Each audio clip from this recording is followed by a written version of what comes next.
نحمده ونصلي ونسلم على رسوله الكريم اما بعد فاعوذ بالله من الشيطان الرجيم بسم الله الرحمن الرحيم قال النبي صلى الله تعالى عليه وسلم الطهور نصف الایمان صدق رسول اللہ صلی اللہ تعالی علیہ وسلم الصلاة والسلام علیک یا رسول اللہ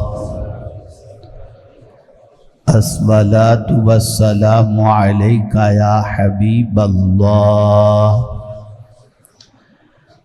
الصلاة والسلام علیک یا نبی اللہ الصلاة والسلام علیک یا نور اللہ وعلی آلک واصحابک یا حبیب اللہ صلی اللہ تعالی علیہ وسلم۔ میرے پیارے آقا صلی اللہ تعالی علیہ وسلم کے پیارے دیوانوں، مسلسل ایمانیات کے سلسلے میں آپ گفتگو کو سماعت فرماتے ہیں۔ آج بھی ایمان کی شاخوں میں سے ایک شاخ جسے رسول گرامی وقار صلی اللہ علیہ وسلم نے ارشاد فرمایا وہ ہے پاکیزگی، پاک رہنا۔ آقا کریم صلی اللہ علیہ وسلم پاکیزگی کو آدھا ایمان بتاتے ہیں، اور آپ دیکھیں کہ اسلام پاکیزگی کو کتنا پسند کرتا ہے اور پاک رہنے کو کتنا پسند کرتا ہے۔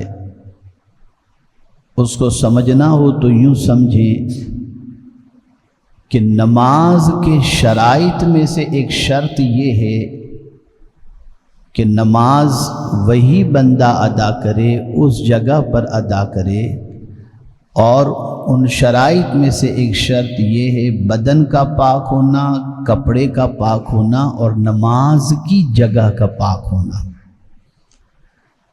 اگر بدن ناپاک ہے تو آپ نماز نہیں پڑھ سکتے، کپڑا ناپاک ہے تو آپ کی نماز نہیں ہوگی، اور جس جگہ پر آپ نماز ادا کرتے ہیں وہ جگہ بھی اگر ناپاک ہے تو آپ کی نماز نہیں ہوگی۔ دن میں 5 مرتبہ نماز کو فرض کیا گیا، اور 5 مرتبہ انسان کے دل و دماغ کے اندر اس تصور کو راسخ کر دینا ہے کہ نماز پڑھنے والا بندہ اپنے بدن کو بھی دیکھتا ہے کہ وہ پاک ہو، اپنے کپڑے کو بھی دیکھتا ہے کہ وہ پاک ہو، اور جہاں نماز ادا کرتا ہے اس جگہ کو بھی دیکھتا ہے کہ وہ پاک ہو۔ اللہ رب العزت جل جلالہ نے کچھ کام ایسے بتائیں کہ اگر وہ کام کوئی بندہ کرے تو اللہ رب العزت اس بندے سے محبت فرماتا ہے۔ اس سے بڑی سعادت کیا ہوگی کہ مالک خود اپنے بندے سے محبت فرمائے، اور یہی وجہ ہے کہ جتنے بھی اللہ کے نیک بندے رہے ان کی ایک سوچ آپ کی سماعتوں کے حوالے کر دوں کہ وہ ہمیشہ ایسے اوصاف اپناتے جس سے اللہ محبت کرے، اور ہم ایسی چیزیں اپناتے ہیں جس سے انسان محبت کرے۔ آج کا کوئی شخص کالج اور یونیورسٹی میں زیور علم سے آراستہ ہونے جاتا ہے تو یورینل جہاں پر موجود ہوتے ہیں کھڑے کھڑے پیشاب کر لیتا ہے، دیکھا دیکھی اس طریقے پر عمل کرتا ہے اور سوچتا ہے کہ بیٹھ کر کروں گا تو پتہ نہیں لوگ کیا سوچیں گے۔ اور بہت سارے نوجوانوں کو جب نماز کے وقت یہ کہا جاتا ہے نماز پڑھ لو، ہم ناپاک ہیں، یہ جواب ملتا ہے۔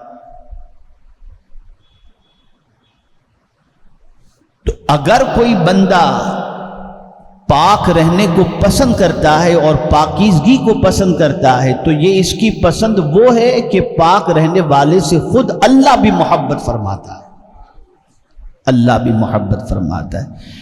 میں پورے چیلنج کے ساتھ کہتا ہوں، حضور صلی اللہ تعالی علیہ وسلم کے کپڑوں کے اندر کبھی کوئی داغ ثابت نہیں کر سکتا۔ حضور صلی اللہ علیہ وسلم کا گھر ہمیشہ صاف رہا کرتا، حضور صلی اللہ علیہ وسلم کے برتن ہمیشہ صاف رہا کرتے۔ رسول گرامی وقار صلی اللہ علیہ وسلم کی پوری حیات طیبہ اٹھا کر کے دیکھیں تو آپ اس نتیجے پر پہنچیں گے کہ حضور صرف پاکیزگی کو پسند ہی نہیں فرماتے تھے، بلکہ جو حضور کے پاس آتا تھا حضور صلی اللہ علیہ وسلم اس کے باطن کو بھی پاک کر دیا کرتے تھے۔ پاکیزگی بہت بڑی دولت ہے، یہ اسلام کا حسن ہے، حسن اسلام کی بیوٹی ہے۔ آپ کسی بڑے شو روم سے جا کر کے ہزاروں کا کپڑا خرید کر لے کر کے آؤ، ہزاروں کا ڈریس خرید کر لے کر کے آؤ، لیکن اگر اس میں نجاست لگ گئی تو اسلام اجازت نہیں دیتا کہ اس کپڑے سے آپ نماز پڑھو، وہ قیمتی کپڑا نہیں دیکھا جائے گا۔ پاکیزگی کو اسلام پرائیورٹی دیتا ہوا نظر آتا ہے۔ اور آپ کے جسم پر پھٹا ہوا کپڑا ہے، بوسیدہ کپڑا ہے، لیکن پاک ہے، تو اللہ کے گھر میں جا کر بندگی کرنے کے لیے آپ تیار ہو سکتے ہو، بندگی کر سکتے ہو۔ میرے پیارے آقا صلی اللہ تعالی علیہ وسلم کے پیارے دیوانوں، تھوڑا سا سمجھیں، ایک ہے ظاہری پاک اور ایک ہے باطنی پاک۔ ظاہری پاک رہنے کو اللہ پسند فرماتا ہے اور باطنی پاک رہنے کو بھی اللہ پسند فرماتا ہے۔ ظاہری پاک کسے کہتے ہیں؟ کہ آپ کا وضو، آپ نے استنجا کیا، فوراً آپ نے پانی لیا، استنجا اچھی طریقے سے کیا اور آپ نے پاکیزگی کو پسند کیا۔ اب تو دنیا کے اندر آہستہ آہستہ صرف ٹیشو پیپر کا استعمال شروع ہو چکا ہے، بلکہ آپ کو جان کر حیرت ہوگی کہ یورپ کے اور اسٹیٹ کے کسی ایئرپورٹ کے بیت الخلاء کے اندر، بلکہ ایشیا کے بڑے بڑے ہوٹلوں کے ٹوائلٹس کے اندر، ایشیا کے ٹوائلٹس کے اندر آپ کو پانی کا شاور ٹوائلٹ میں ملے گا، لیکن یورپ کے اندر اور اسٹیٹ کے اندر کہیں بھی آپ چلے جائیں، ایئرپورٹ سے لے کر کے بڑی بڑی ہوٹلوں کے اندر، وہاں پانی کا سسٹم استنجا کے لیے ہے ہی نہیں۔ ہم لوگ کبھی جب جاتے ہیں، ایئرپورٹ پر اترتے ہیں اور استنجے کی حاجت ہوتی ہے تو ہم پہلے پانی کا بوٹل اپنے ساتھ رکھتے ہیں اور پھر وہ پانی کا بوٹل بھر کر کے ٹوائلٹ کے اندر جاتے ہیں۔ وہاں کوئی پانی کا سسٹم نہیں ہے استنجا خانے کے اندر، اور دنیا ایسے گندوں کے پیچھے چلنا پسند کرتی ہے۔ آپ دیکھ لیجئے، پورے چیلنج کے ساتھ کہتا ہوں،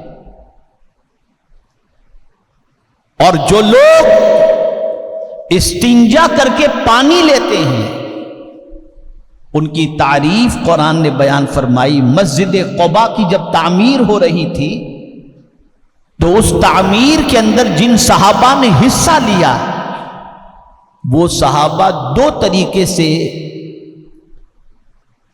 پاکیزگی حاصل کرتے تھے۔ جب استنجا کرنا ہوتا تو ڈھیلے استعمال کرتے اور ڈھیلے سے استنجا کر لیا کر پاکیزگی حاصل کر لیا کرتے تھے، اور پھر پانی کا بھی استعمال کرتے تھے۔ دونوں چیزوں کے استعمال پر اللہ عز و جل نے ان بندوں کی تعریف فرمائی اور فرمایا فیہ رجال یحبون ان یتطہروا، کہ اس میں وہ بندے شامل ہیں جو بندے پاکیزگی سے محبت فرماتے ہیں، اور اللہ پاک رہنے والوں سے محبت فرماتا ہے۔ پاک رہا کرو، ہمیشہ پاک رہا کرو، جگہ کو پاک رکھو، برکت نازل ہوگی۔ مکان کو پاک رکھو برکت نازل ہوگی، کپڑوں کو پاک رکھو اللہ عز و جل پسند فرماتا ہے۔ تو ایک ہے ظاہری پاک کہ بدن پر نجاست لگی ہو آپ نے اسے صاف کر دیا، استنجا کیا آپ نے اس کو اچھی طریقے سے جو ہے وہ پانی وغیرہ لیا اور ساری چیز اچھی طریقے سے آپ پاک رہی، یہ ہوئی ظاہری طہارت۔ امام غزالی رحمت اللہ تعالی علیہ نے پاکیزگی کے 4 درجے بیان فرمائے ہیں۔ ایک ہے ظاہری پاک،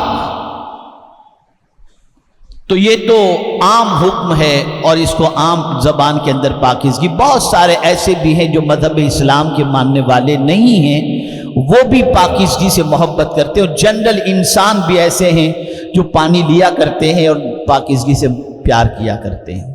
یہ ایک عام ظاہری پاکیزگی کے حوالے سے۔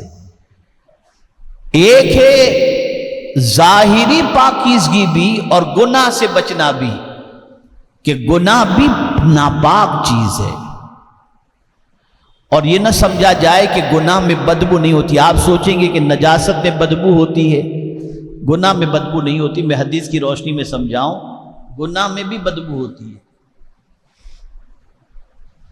آقا کریم صلی اللہ علیہ وسلم ارشاد فرماتے ہیں کہ جب کوئی جھوٹ بولتا ہے تو اس کے منہ سے نکلنے والی بدبو سے 40 میل تک فرشتے دور چلے جایا کرتے ہیں، یعنی اس کے منہ سے اتنی بدبو آتی ہے۔ تو اعمال کے اندر بھی خوشبو ہے اور اعمال کے اندر بدبو بھی ہے، تو وہ بندہ جو صرف ظاہری پاکیزگی پر خیال کرتا ہے وہ تو ٹھیک ہے، عام انسان ہے۔ دوسرا وہ بندہ جو ظاہر کو بھی پاک رکھتا ہے اور باطن کو بھی پاک رکھتا ہے، یعنی گناہوں سے اپنے آپ کو بچاتا ہے کہ گناہ کے اندر بھی ناپاکی ہے، یہ مسلمان کی پاکیزگی ہوتی ہے کہ مسلمان جہاں پانی لے کر استنجا کرتا ہے وہیں پر وہ مسلمان گناہوں سے بھی اپنے آپ کو بچاتا ہے۔ یہ ایک مسلمان کی پوزیشن ہوئی۔ اب اس سے تھوڑا سا آگے کا درجہ ہے تیسری پاکیزگی، اور وہ یہ ہے کہ ظاہر کو بھی پاک رکھتا ہے اور باطن کو بھی پاک رکھتا ہے۔ ایک ہے دل کا پاک ہونا، ایک ہے ظاہری جسم کا پاک ہونا۔ دل کا پاک ہونے سے مراد کیا ہے؟ تو اب سنیے حضرت انس رضی اللہ تعالیٰ عنہ کی ایک حدیث۔ حضرت انس رضی اللہ المولا تبارک و تعالی عنہ ارشاد فرماتے ہیں کہ آقا کریم صلی اللہ تعالی علیہ وسلم نے ارشاد فرمایا، اے انس تم سے ہو سکے تو صبح اس حال میں کرو کہ تمہارے سینے میں کسی مومن کے لیے کینہ نہ ہو، اور اے انس یہ میری سنت ہے، اور جس نے میری سنت سے محبت کی اس نے مجھ سے محبت کی، اور جس نے مجھ سے محبت کی وہ جنت میں میرے ساتھ ہوگا۔ یہ ہے باطن کا پاک، اور یہ اولیاء کرام کی شان ہوتی ہے۔ اولیاء کرام کا باطن بڑا پاک ہوتا ہے، ان کے دل میں کسی مومن کے لیے کینہ نہیں ہوتا، بلکہ وہ حضور کی سنت کے عامل ہوتے ہیں کہ گالیاں سن کر کے بھی سامنے والے کو دعاؤں سے نوازتے نظر آتے ہیں۔ یہ اللہ والوں کی شان۔ اور چوتھی پاکیزگی یہ صرف انبیاء کی شان ہے، اور بہت اونچی قسم کی پاکیزگی ہے کہ ظاہر تو ان کا پاک ہوتا ہے اور دل کے اندر اللہ کے علاوہ کسی اور کی محبت نہیں ہوتی۔ ساری محبتوں کو نکال کر باہر پھینک دیتے ہیں، اللہ کی محبت اور جن سے اللہ نے محبت کے بارے میں فرمایا اس کے علاوہ کسی کی محبت نہیں ہوتی۔ یہ انبیاء کی شان ہے، ان کا دل اتنا پاک ہوتا ہے۔ اب تھوڑا سا آگے بڑھوں، ظاہر اور باطن دونوں پاکیزگی کے حوالے سے تھوڑا سا سمجھا دوں، جلدی میں سمجھا دوں تاکہ گفتگو اچھی طرح سے سمجھ میں آ جائے۔ ہم نماز کا جب ارادہ کرتے ہیں تو قرآن کہتا ہے یا ایھا الذین آمنوا اذا قمتم الی الصلاۃ فاغسلوا وجوہکم وایدیکم الی المرافق وامسحوا برؤوسکم وارجلکم الی الکعبین وان کنتم جنبا فطہروا۔ اے ایمان والو جب تم نماز کا ارادہ کرو تو اپنے چہرے کو دھو، ہاتھ کو کوہنیوں سمیت دھو، مسح کرو اور پیر دھو۔ یا اللہ اگر ہم یہ عمل کرتے ہیں، ان اعضاء کو دھوتے ہیں تو اس کا فائدہ کیا ہوگا؟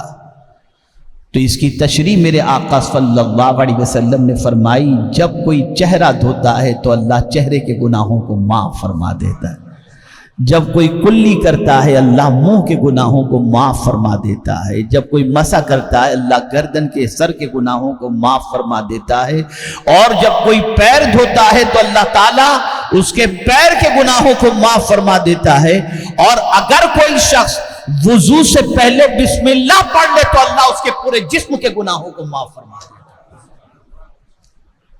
اب یہاں تو ہم آتے ہیں دھڑ دھڑ دھڑ دھڑ ہم نے شروع کر دیا اور بس وضو کے چلے آئے۔ آپ نہیں جانتے کہ یہ وضو کتنی عظیم چیز ہے۔ ایک حدیث شریف میں آقا کریم صلی اللہ علیہ وسلم نے ارشاد فرمایا، جو شخص وضو کے بعد کلمہ شہادت پڑھے، اشہد ان لا الہ الا اللہ وحدہ لا شریک لہ واشہد ان محمدا عبدہ ورسولہ، اور پڑھے اللہم اجعلنی من التوابین واجعلنی من المتطہرین، سرکار فرماتے ہیں اللہ اس کے لیے جنت کے 8 دروازے کھول دیتا ہے۔ یہ ہے پاکیزگی کی محبت، 8 دروازے جنت کے کھول دیے جاتے ہیں۔ اور اگر کوئی شخص وضو کی حالت میں اپنی زندگی گزارتا ہو، اب ایک حدیث شریف سماعت فرمائیں تاکہ وضو میں رہنے کی عظمت سمجھ میں آئے۔ ایک صحابی بارگاہ رسول صلی اللہ علیہ وسلم میں حاضر ہوئے اور عرض کیا، یا رسول اللہ صلی اللہ تعالی علیہ وسلم، دعا فرمائیں اللہ مجھے شہادت کا مرتبہ عطا فرمائے۔ آقا کریم صلی اللہ علیہ وسلم نے ان کی عمر دیکھی تو عمر کے اعتبار سے اتنے ضعیف تھے کہ میدان جنگ میں جا کر کے شہادت کا مرتبہ نہیں پا سکتے، تو سرکار صلی اللہ علیہ وسلم نے انہیں فرمایا، رات کو جب سویا کرو تو باوضو سویا کرو۔ وہ صحابی رات کو سوتے وقت وضو کر کے سوئے، ایک رات وضو کر کے سوئے تو سوتے ہی رہ گئے اور ان کے جسم سے روح پرواز کر گئی۔ صبح سرکار کو اطلاع دی گئی فلاں صحابی کا وصال ہو گیا۔ سرکار نے فرمایا جس کا انتقال وضو کی حالت میں ہو اللہ اسے شہادت کا مرتبہ عطا فرماتا ہے۔ یہ وضو، یہ ہے ظاہری طہارت۔ اب باطنی طہارت آپ سوچئے، اللہ اکبر اللہ اکبر۔ حضرت حسن بصری رضی اللہ تعالیٰ عنہ اذان جب ہوتی اور مسجد کی طرف جانے کے لیے جب تیار ہوتے تو کانپتے تھے۔ لوگ پوچھتے تھے حضور جب مسجد کی طرف آپ کے جانے کا وقت آتا ہے تو آپ کانپتے کیوں ہیں؟ تو ارشاد فرماتے یہ بتاؤ ناپاک آدمی مسجد میں جا سکتا ہے؟ لوگوں نے کہا نہیں، میں ظاہری بدن کے اعتبار سے تو پاک ہوں، لیکن تم پوچھ رہے ہو کہ میں کیوں کانپتا ہوں تو وجہ سن لو۔ ظاہری پاکیزگی کو انسان دیکھتا ہے اور دل کی پاکیزگی کو اللہ دیکھتا ہے۔ میں ڈرتا اس لیے ہوں کہ کہیں میرے دل کے اندر کوئی ایسی چیز تو نہیں ہے جس کی وجہ سے میرا دل ناپاک ہو گیا ہو، تو ظاہری پاکیزگی کے ساتھ تو مسجد میں جا رہا ہوں، ڈر رہا ہوں کہ باطن کہیں ناپاک تو نہیں جس پر اللہ کی نظر ہو، اس لیے میں کانپتا ہوں۔ یہاں سے یہ بات سمجھ میں آئی کہ ہمارے لیے صرف ظاہری پاکیزگی ہی ضروری نہیں ہے، باطن کی پاکیزگی بھی ضروری ہے۔ اس کو ایک مثال کے ذریعے سمجھاؤں تو بات اچھی طرح سے سمجھ میں آئے گی۔ آپ قیمتی لباس پہن کر گھر سے نکلے کسی شادی کی تقریب کے اندر اور سڈنلی کوئی نجاست، کوئی چیکڑ، کوئی ایسی چیز آپ کے کپڑے سے آ کر کے لگی اور کپڑا ناپاک ہوا، کپڑا گندا ہو گیا۔ اب آپ مجھے بتائیے گندے کپڑے کے ساتھ آپ فنکشن میں جانا پسند کریں گے؟ نہیں، بلکہ آپ کے اندر ایک بے چینی ہوگی، بے قراری ہوگی کہ یار لوگ اس کپڑے کو دیکھیں گے تو کیا کہیں گے، لوگ کیا سوچیں گے، یہ تصور ہوتا ہے۔ آپ جلدی سے اس کی صفائی کا خیال کریں گے یا کپڑے کو بدلنے کا خیال کریں گے؟ تو دنیا جس ناپاکی کو دیکھتی ہے اس کی وجہ سے تمہاری طبیعت بے چین ہو جاتی ہے، اور یہ دل میں جو گناہوں کی محبت، نفرت، کینہ، بغض اور یہ ساری برائیاں جو دل کے اندر ہیں، ان دل کی بیماریوں اور ناپاکی کی وجہ سے ہمارا دل بھی بے قرار ہے، بے چین ہے، اور اللہ عز و جل اس دل کی گندگی کو پسند نہیں فرماتا۔ بس ایک شعر عرض کر کے میں اپنی گفتگو کو ختم کرتا ہوں۔ اعلیٰ حضرت عظیم البرکت امام عشق و محبت نے اسی لیے شان رسالت مآب صلی اللہ علیہ وسلم میں عرض کیا، تو جو چاہے تو ابھی میل میرے دل کے دھلیں ہیں، یعنی یا رسول اللہ آپ مزکی ہیں، اگر آپ چاہیں ایک نگاہ کرم فرما دیں تو میرے دل کا میل دھل جائے۔ تو جو چاہے تو ابھی میل میرے دل کے دھلیں، کہ خدا دل نہیں کرتا کبھی میلا تیرا۔ یا رسول اللہ آپ کا دل تو پاک ہی ہے، آپ اگر نظر کرم کر دیں گے تو ہمارا دل بھی پاک ہو جائے گا۔ تو ظاہر بھی پاک رکھو اور باطن کو بھی پاک رکھو، اور کوشش کرو ہمیشہ باوضو رہنے کی، کہ یہ ایسا قلعہ ہے جو ہمیشہ باوضو رہتا ہے، اللہ تعالیٰ اس کی حفاظت کا انتظام کر دیا کرتا ہے۔ اللہ تعالیٰ مجھے آپ کو سب کو پاکیزگی سے محبت کرنے اور پاکیزگی کو اختیار کرنے کی توفیق نصیب فرمائے۔ وما علینا الا البلاغ المبین۔